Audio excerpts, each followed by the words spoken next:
Welcome to the November SparkNotes newsletter. In this time of year, many financial planners are busy doing year-end tax planning. We actually do tax planning throughout the year, but I do want to touch on a couple of tax planning techniques for you as you are going through this busy season. First, many people give the majority of their charitable contributions in the last few months of the year. There are a couple of ways to maximize the tax benefit of your charitable contributions while still benefiting your charities of choice. And my favorite way is that really anybody can do if you have a taxable brokerage account, and in that account you hold stocks, ETFs, mutual funds, any investment that has appreciated and you've owned it for at least 1 year, then that might be a good candidate for you to gift away to your favorite charity. So, for example, if you were going to give $5,000 to Feed More in Richmond, then instead of writing a check for $5,000, what you might do is gift a $5,000 investment to Feed More or any charity that you choose.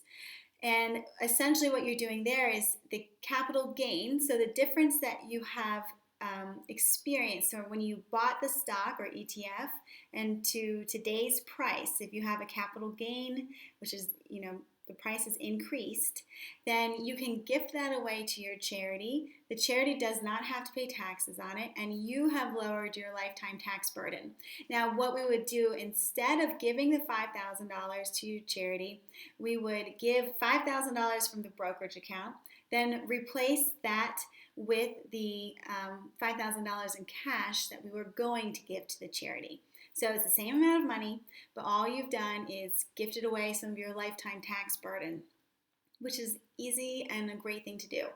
The other thing, if you are giving a significant amount of money away, is you might consider bunching your charitable gifts. So under the Tax Cut and Jobs Act of 2017, as you know, the standard deduction for a married couple filing jointly was increased to $24,000.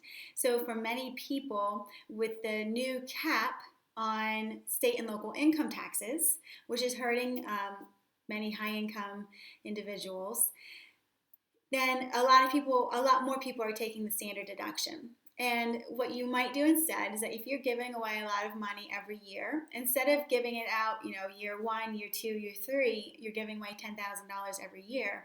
What you might do is give away $20,000 or $30,000 in year 1. Claim the higher itemized standard deduction for your charitable contributions, and then take the standard deduction in year 2 and 3. Now, you might be saying, well, I don't really want to give away a huge amount of money right up front. I like to support my church or my synagogue or whatever charity you're supporting on a monthly basis. And with the donor advised fund, you can still do that. So with the donor advised fund, you get the tax deduction in the year your contribution to the donor advised fund is made, but you can gift it out over time. So this is perfect for people who give regularly, but they want to maximize their tax benefit at the same time. If you're interested in setting up a donor advised fund, I can help you. I will also link to a article I wrote about them in the notes below.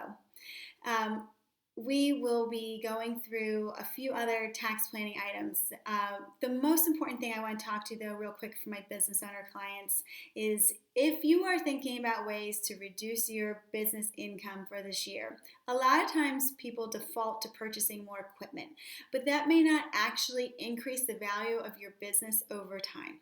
And so if you are considering or looking for ways to spend money in your business, instead of just defaulting to buying new equipment, consider whether or not it makes sense to spend money in other areas of your business that can still drive long-term profitability or reduce risk.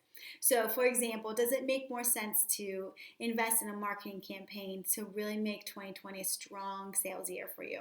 Or do you need to have your legal documents reviewed? Perhaps your client contracts and your vendor agreements are getting a little bit dated. Or maybe there's a cybersecurity risk that you need a consultant to step in and make sure that your systems are safe. Those are things that don't necessarily make money, but they do ultimately create a more valuable business because you've reinvested in your business in a smart way that is protecting yourself.